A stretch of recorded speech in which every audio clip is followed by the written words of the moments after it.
On a winter night in 1895, the gates of America's most extravagant mansion swung shut as if sealing a secret. No one understood why the wealthiest dynasty of the Gilded Age built a palace so grand that it felt like defying time itself. What really happened behind the marble halls and golden ceilings of the breakers? A dream forged in limitless wealth would end as a monument to loss. This is the story of a mansion and the tragedy of the people who dared to build it. He was born into a world where wealth arrived before memory. Cornelius Vanderbilt II came into the Gilded Age not as a participant but as one of its chosen heirs, a man whose very name echoed through banks, railroads, and boardrooms across the country. Yet even in the glow of a fortune that seemed unshakable, he carried an ambition that exceeded inheritance. He wanted to build something that would outlive the rise and fall of markets, something that would secure his place in a century obsessed with spectacle. The America of his youth was a nation transforming itself at impossible speed. Steamships crowded the harbors, rail lines carved the continent into steel and coal, and the cities pulsed with a confidence that bordered on delusion. Families like the Vanderbilts became symbols of a new aristocracy, one built not on centuries of lineage, but on relentless expansion and industrial might. In this world, extravagance was not a weakness, but a language, and Cornelius spoke it fluently. But beneath the golden surface, there were cracks. He had suffered illnesses that left his body weaker than the image he cultivated. His wife Alice carried her own quiet fears after losing a daughter in early childhood, a wound that never truly healed. Together they lived in a society that worshipped progress, yet ignored the cost it demanded from individuals who stood at its summit. Even within the Vanderbilt Empire, whispers of rivalry and pressure were constant subtle signs that no dynasty, no matter how powerful, could remain untouched by fate. When Cornelius first looked upon the plot of land in Newport, he saw more than an escape from New York summers. He saw a blank canvas. He saw the possibility of a palace that would silence every doubt, a home that would secure the Vanderbilt name in stone. The tragedy lay in the fact that he dreamed too loudly. He wanted permanence in a time when nothing in America was permanent, not even the fortunes of those who tried to command the age. As construction plans began to take shape, the unspoken truth hovered over every drawing and every imported material. This dream would come at a cost. And long before the first marble block arrived, destiny had already decided that Cornelius Vanderbilt II would not live long enough to see the true weight of what he hoped to build. The breakers did not simply stand on its cliffside, it arrived there. Every visitor who approached it felt as if they were stepping into a world determined to eclipse every mansion that had come before. Architect Richard Morris Hunt was given a single instruction from Cornelius Vanderbilt II. Create a house that could not be forgotten. The result was a palazzo inspired by the Italian Renaissance, yet inflated to a scale that seemed almost defiant. The facade rose in pale limestone, framed by arches that overwhelmed the eye and windows that stretched toward the sky like a declaration of power. The Atlantic roared against the rocks below, yet the house appeared untouched by the chaos surrounding it. The symmetry was absolute, the proportions exact, the message unmistakable. This was not a family home. It was an announcement of dominance carved into the edge of New England. At more than 70 rooms, the structure gave the impression of a fortress that had traded walls of iron for walls of marble. Every inch of its exterior declared permanence, as if the Vanderbilts could affix themselves to eternity through stone and architectural ambition. But even here, in the grandeur of its outer shell, a quiet tension lingered. The windows were tall and elegant, yet they looked out toward a horizon that seemed to swallow the coastline. It was beauty caught between strength and isolation. Visitors described the approach as both breathtaking and unsettling. The breakers appeared ready for a royal procession, yet its vastness made it strangely inhospitable. The house did not invite. It warned. It carried a sense that something so monumental demanded a price from those who dared inhabit it. And even before stepping through the front doors, many guests felt the weight of that unspoken truth. Greatness on this scale was never gentle and rarely kind to the people who tried to live inside it. Once inside the entrance hall, the first thing a visitor felt was not warmth, but awe. The ceiling rose almost 3 stories high, supported by columns imported from Europe, each carved in patterns meant to echo the spirit of Renaissance courts. Marble stretched across the floor in sweeping geometric designs that reflected the lantern lights suspended above. Every surface seemed to shimmer. Every doorway revealed yet another room, built on a scale so grand that guests often stopped speaking altogether. Silence was the only language that made sense in a house designed to overpower its occupants. The great hall opened into chambers that seemed to multiply. There was the morning room enveloped in soft golds and painted panels that glowed in the daylight. There was the dining room so vast that it made even the most confident tycoons feel small. Its table could seat dozens, and the chandeliers above dripped with crystals that refracted light into dozens of tiny flickers dancing across the walls. The library was lined with dark polished wood and filled with books collected from across the Atlantic. Even the intimate spaces felt curated rather than lived in. Behind this beauty was an army of craftsmanship. Italian artisans carved the stone. French decorators applied gilding in layers so fine that they caught even the faintest glimmer of candlelight. The Vanderbilts did not simply decorate. They imported the world into their home, one masterpiece at a time. And yet the result did not feel human. It felt theatrical. It felt like a palace that needed performers rather than a family. The overwhelming richness created a distance between the residents and the home meant to shelter them. Cornelius hoped this atmosphere would soothe the losses he and Alice had carried. Instead, it created a silence that could not be filled. The rooms echoed not with laughter, but with footsteps. Even in moments of celebration, the house seemed too large for any joy to take root. The Breakers was magnificent beyond reason. But magnificence has a way of devouring the very people who pursue it. Beneath the shimmering halls lay a different world entirely. The Breakers held an intricate web of mechanical systems that rivaled the engineering of public buildings.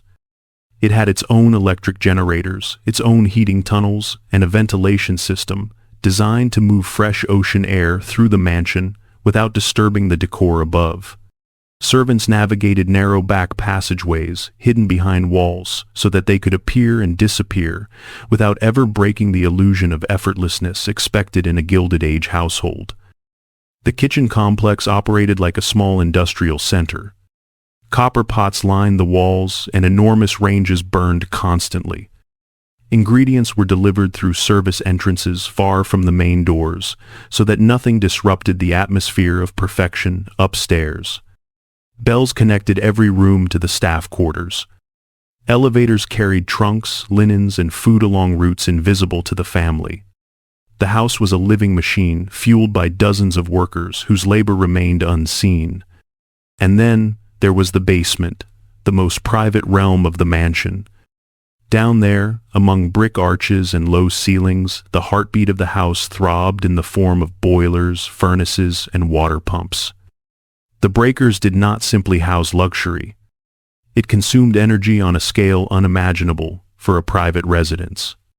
Maintaining comfort in such a massive structure demanded constant attention. Even a short lapse in maintenance could send cold drafts through the halls or silence the electric lights that had become a symbol of modern brilliance. Yet for all this engineering mastery, the deeper truth lingered. The more complex the house became, the more fragile it was. Every innovation, every clever mechanism added another point of failure. And long before history delivered the blow that would bring the Vanderbilt fortune to its knees, the warning signs were already present. A home this vast required a dynasty to sustain it. And no dynasty, no matter how wealthy, could outrun the weight of a dream built too large for any generation to carry. The Breakers entered its golden age with a brilliance that seemed unstoppable. Each summer brought a parade of guests who arrived in polished carriages and later luxurious automobiles that glittered along the Newport roads. The Vanderbilts hosted events that newspapers praised as unmatched displays of American splendor. Music echoed across the terraces. Lanterns glowed against the evening sky. Every detail, from the flowers imported from Europe to the rare wines chilled in the deep cellars, reinforced the image of a dynasty at the height of its glory. Yet even in these dazzling moments, the atmosphere held an undertone of fragility. Cornelius Vanderbilt II, who had once walked the halls with confidence, began to appear tired and withdrawn. His prolonged illness transformed the celebrations into rituals he observed rather than participated in. Alice Vanderbilt carried herself with grace, but her eyes betrayed a quiet vigilance, as if she feared the grandeur around her might collapse without warning. Behind the festive rooms filled with laughter and music, there was a palpable sense of effort, a determination to maintain the illusion that the family remained unshakable. Servants who moved through the house unnoticed by guests had their own perspective on the growing tension. They observed the whispered conversations, the worried glances, the subtle changes in the household routine. They noticed that some parties lasted shorter than expected, and that Alice often lingered alone in the upper balconies while the festivities continued below. The breakers still sparkled, but its brilliance required more energy and more emotional strain than before. The mansion was becoming a stage where the performance of wealth grew heavier with each passing season. Even the guests sensed something beneath the polished surface. They admired the architecture, the art, the grand staircases, yet they often left with a strange feeling that beauty on this scale carried a cost. The breakers did not simply impress. It overwhelmed. In its overwhelming presence, the first invisible cracks began to show. Beauty can hide the truth for a time, but it cannot silence the quiet tremors that signal the beginning of collapse. The Vanderbilts had always lived under the public eye, but inside the breakers, the family faced pressures that no reporter could fully capture. Cornelius battled recurring health problems that made travel difficult and sleepless nights more common. Alice attempted to preserve the elegance of their social world, but also carried the emotional weight of a mother who had lost a child and feared losing more. Their children, meanwhile, lived in a world shaped by expectations rather than freedom. Every action required discipline, every appearance demanded perfection. The house did not allow for imperfection. It magnified it. When Cornelius' health worsened the atmosphere inside, the breakers shifted. Conversations around the dinner table grew quieter. Plans for travel were postponed. Alice found herself navigating a life split between devotion to her husband and the responsibilities of managing an estate so large it could exhaust a staff of dozens. She filled the halls with activity, yet the silence persisted. Those close to the family noticed how often she paused in the long corridors, as if listening for something that was no longer there. The servants noticed the change as well. Their duties continued, but their days carried a tension that had not existed during the earlier years of celebration. They witnessed the faded energy of the master of the house and the determined composure of his wife. They saw rooms that once overflowed with guests now sit untouched for weeks. They cleaned spaces that no longer hosted laughter. Wealth had insulated the family from many hardships, but it could not shield them from illness, grief, or the exhaustion that came with living inside a dream that demanded constant upkeep. When Cornelius passed away, the mansion fell into a stillness that seemed to echo through its stone foundations. Alice wandered its vast spaces, as though carrying both the legacy and the burden of the house on her shoulders. The public viewed the breakers as a symbol of triumph, but within its walls, the Vanderbilts were learning that even the greatest fortunes could not prevent sorrow. The Gilded Age of the mansion had not ended yet, but the shadows were beginning to stretch across every room. As the new century advanced the world beyond, the breakers began to shift. Industrial growth slowed, and economic uncertainty started creeping into the lives of families who had once seemed untouchable. The Vanderbilts still displayed immense wealth, but the foundations of that wealth were changing rapidly. Railroads that once symbolized American progress now faced competition and new regulations. Investments that had seemed eternal no longer provided the same security. The breakers remained grand, but it stood increasingly out of sync with the world that was forming around it. Inside the mansion, signs of strain accumulated quietly. The cost of maintaining the enormous household grew each year. Staff numbers fluctuated. Repairs that required rare materials became more difficult to justify. Alice Vanderbilt continued to host gatherings, but the scale diminished. The seasons of endless celebration were fading, replaced by quieter summers marked by tradition rather than triumph. The house felt larger than ever, yet its grandeur no longer carried the same certainty. The younger generation of Vanderbilts felt the weight of expectations more intensely. They did not share the same attachment to the house. Some viewed it as a monument to an era that was already slipping away. Others felt trapped by its size and the responsibilities that accompanied it. Maintaining such a home demanded a fortune that even the Vanderbilts were beginning to question.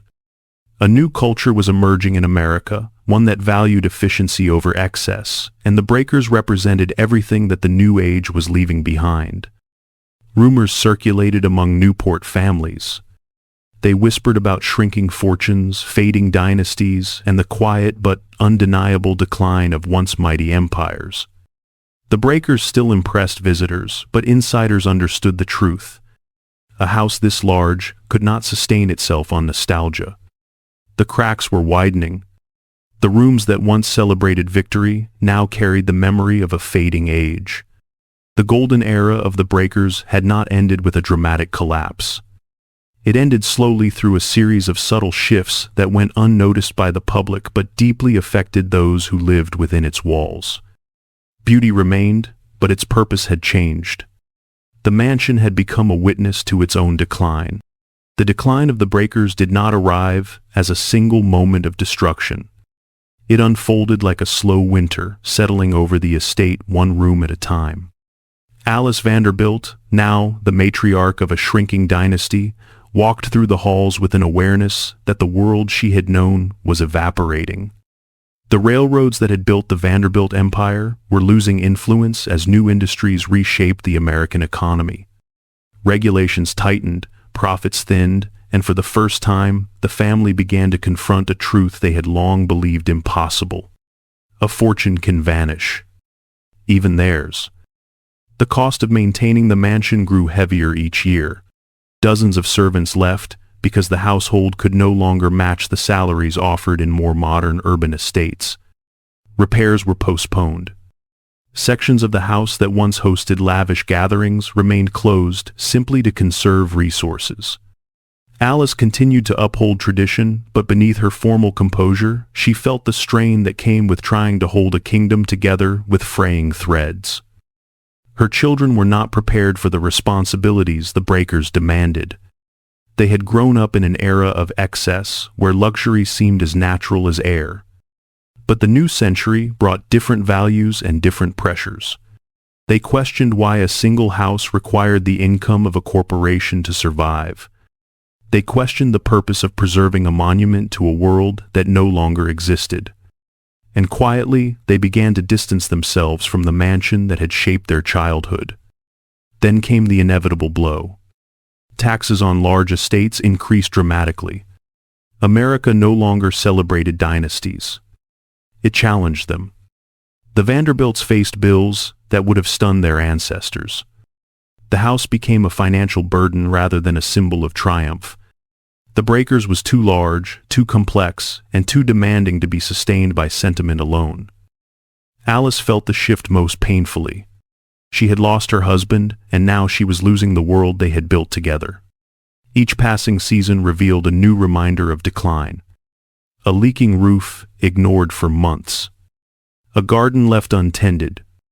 Ballrooms that remained silent. The tragedy of the breakers was not a sudden collapse, but a long, slow unraveling that forced the family to watch the empire their ancestors created slip out of their grasp. After Alice Vanderbilt passed away, the silence inside the breakers became heavier. She had been the last figure strong enough to maintain the illusion of stability. Without her presence, the estate felt unanchored. Her children inherited not only a grand mansion, but also an impossible question. What does one do with a house built for a world that no longer exists? The heirs attempted to keep the estate open during summer seasons, but the financial strain grew relentless. Every year, the cost of repairs consumed more than the family could justify.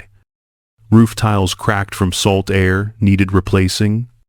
Marble floors required restoration. Furnaces used to heat the 80,000 square feet of space consumed fuel at an alarming rate. The breakers demanded attention like a living creature with an insatiable appetite. But worse than the financial burden was the emotional distance. Alice had loved the house. Her children did not. They saw its beauty but also its weight.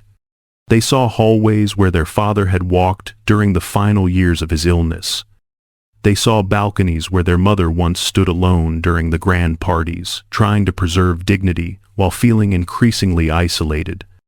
The mansion was filled not only with art and luxury, but also with memories that felt too heavy to bear. Friends of the family noticed the change. Invitations to the estate became less frequent. Summers grew quieter. Servants who had worked there for decades retired without replacement. Rooms that once glowed with chandeliers remained dark for entire seasons. The Breakers was like a stage without actors. Its grandeur remained, but the life inside it had faded. Rumors spread through Newport society. People whispered that the Vanderbilts were running out of money, that the dynasty had lost its direction, that the great symbols of their empire were crumbling. They were not entirely wrong. The heirs faced the harsh realization that no individual, no matter how wealthy, could sustain the mansion without sacrificing their own futures. When the decision finally came, it felt inevitable. The family would let go. The Breakers was no longer a home. It was a relic too large to survive in the modern age. The silence that filled the halls after that decision carried a different tone. It was no longer the silence of grief. It was the silence of surrender. The final chapter of the Vanderbilts' time at the Breakers unfolded with a sense of resignation rather than shock. By the mid-20th century, the estate was too expensive to maintain and too symbolic to ignore. The family struggled with the emotional weight of their decision. Selling the house felt like selling a piece of their identity, yet holding on to it threatened their financial stability. In the end, practicality prevailed. Negotiations with the Preservation Society of Newport County began quietly. The society understood the historical significance of the mansion and saw an opportunity to protect it for the public. The Vanderbilts understood that surrendering their ancestral home was not a failure. It was a necessity. When the agreement was finalized, the sale price reflected not the grandeur of the estate, but the burden of its upkeep. The Breakers was worth millions, yet it transferred to the society for a fraction of its value. For the first time in its history, the mansion belonged not to a dynasty, but to the public. Tourists arrived to admire the architecture, the gilding, the imported stone. They marveled at the scale of the rooms once reserved for the wealthiest family in America. But beneath the admiration lay a deeper truth. The Breakers had become a monument not to triumph, but to impermanence. It stood as evidence of how quickly power can fade, even when built in stone. One member of the family was allowed to retain an apartment within the house. She lived in a small private space tucked inside a palace that no longer belonged to her. Her presence symbolized the end of an era, the reminder that lineage alone cannot preserve legacy. When she finally left years later, the house stood empty of its original inhabitants for the first time. Outside, the waves continued to crash against the cliffs as they always had. But now they seemed to echo the story of the mansion they faced. The tides that had witnessed its rise now witnessed its surrender. The Breakers did not fall through fire or disaster. It fell through time, through shifting values, through the quiet erosion of wealth and purpose. And in that quiet collapse, the greatest dynasty of the Gilded Age lost the one thing it believed would last forever. For most families, an inheritance is a promise. For the Vanderbilts, the breakers became a question that no one wanted to answer. On paper, it was the crown jewel of the family, a palace on the edge of the Atlantic that once announced their power to the world. In reality, it had turned into something far heavier. It was a building that required a fortune just to stand still, and a lifetime of attention just to pretend it was still alive. Each new heir looked at the mansion and saw less of a home and more of an obligation. They did not remember the triumphant summers when the house was young. They remembered corridors that felt too long, empty guest rooms and parties that tried to imitate a past that had already died. To inherit the breakers meant inheriting the expectation to keep performing a role the world had stopped watching.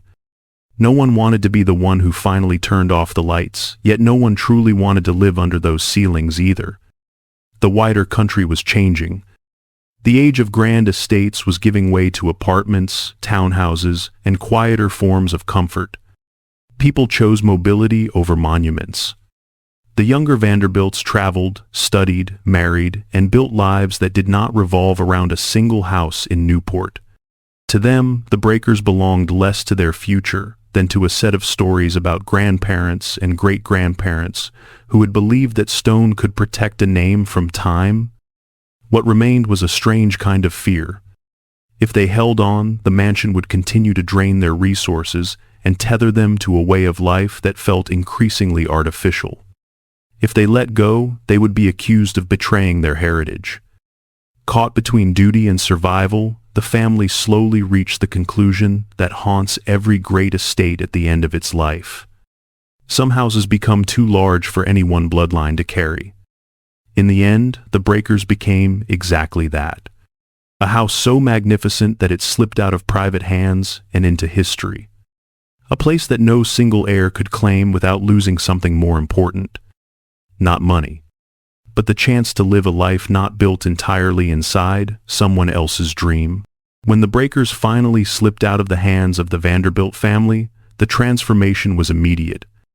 A house that had once pulsed with orchestras, footmen, and glittering evenings now stood in a kind of suspended silence.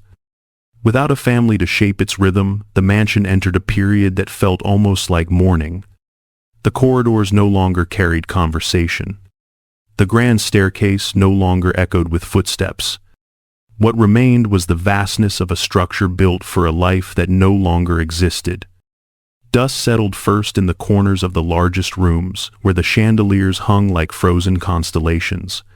Light filtered through tall windows in pale, fractured beams, revealing motes drifting in the still air. Some spaces were closed to visitors for years at a time, and inside them, the sense of abandonment grew thick. Wallpaper faded. Marble floors lost their shine. Sea air crept through the smallest gaps and left a thin salt haze across the railings. The mansion was not crumbling, but it was softening, as if time were quietly eroding each perfect surface. The gardens that once hosted receptions and summer gatherings became overgrown in slow increments. Paths disappeared under ivy. Statues took on streaks of green where moss claimed their stone. What had been a formal landscape designed to impress now looked like a memory swallowed by nature. Even the Atlantic seemed different. Waves struck the cliffs with the same force as before, but without parties or music, the sound reminded visitors of emptiness rather than celebration. Inside the mansion, the decay had its own language.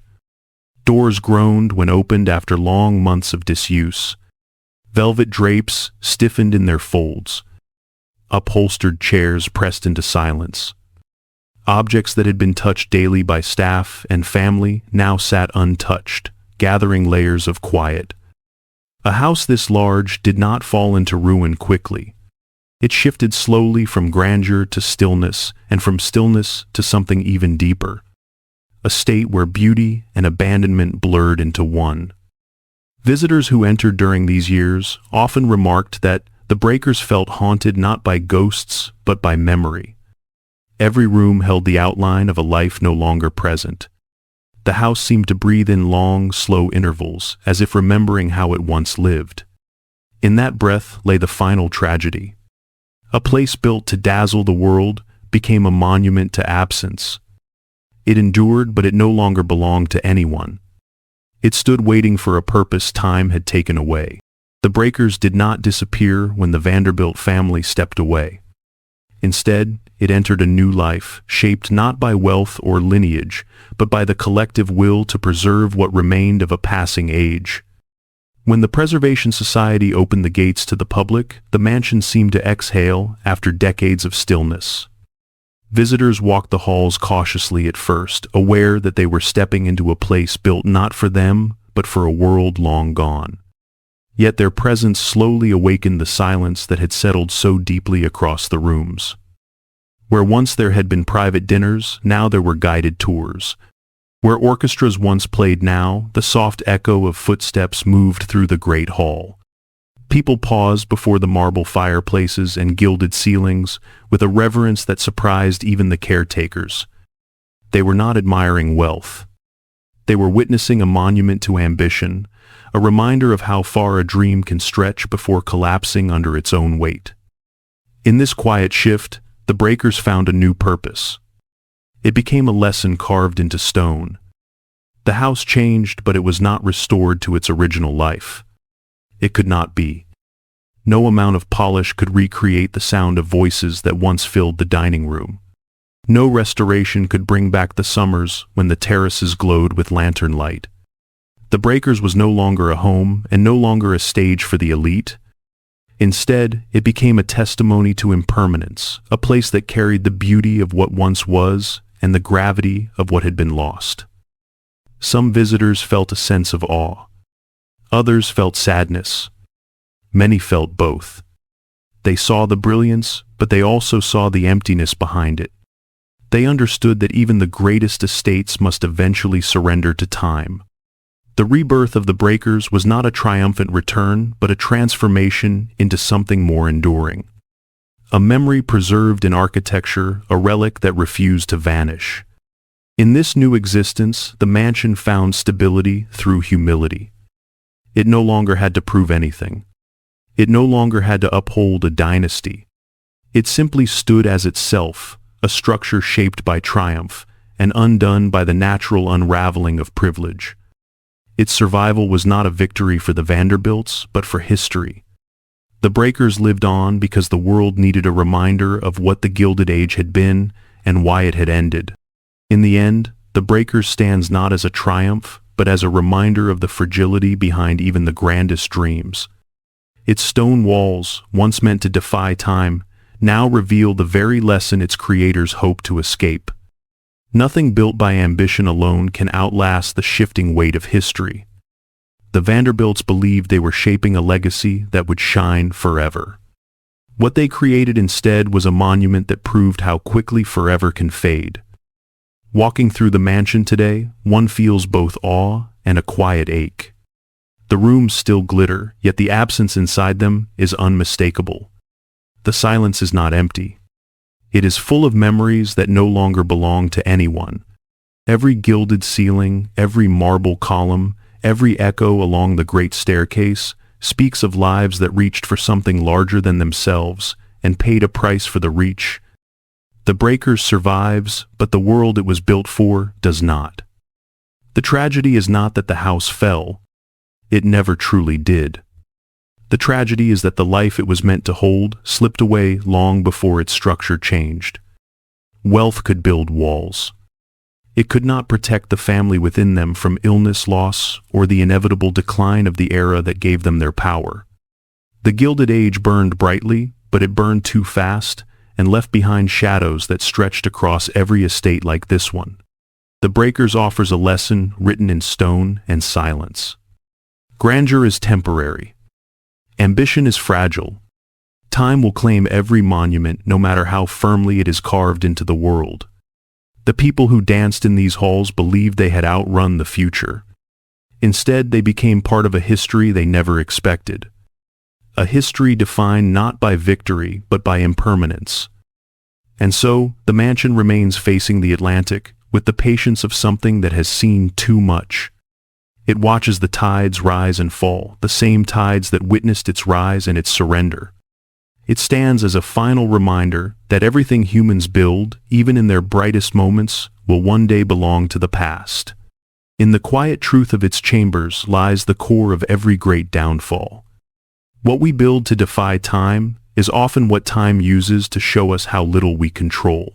The story of the breakers is only one chapter in a much larger history of dreams, built in stone and undone by time. If this journey has shown anything, it is that even the grandest estates carry quiet truths beneath their beauty. Thank you for walking through these halls with us and for listening to the echoes of a world that no longer exists. Another mansion waits with its own rise and its own downfall. We will see you in the next episode.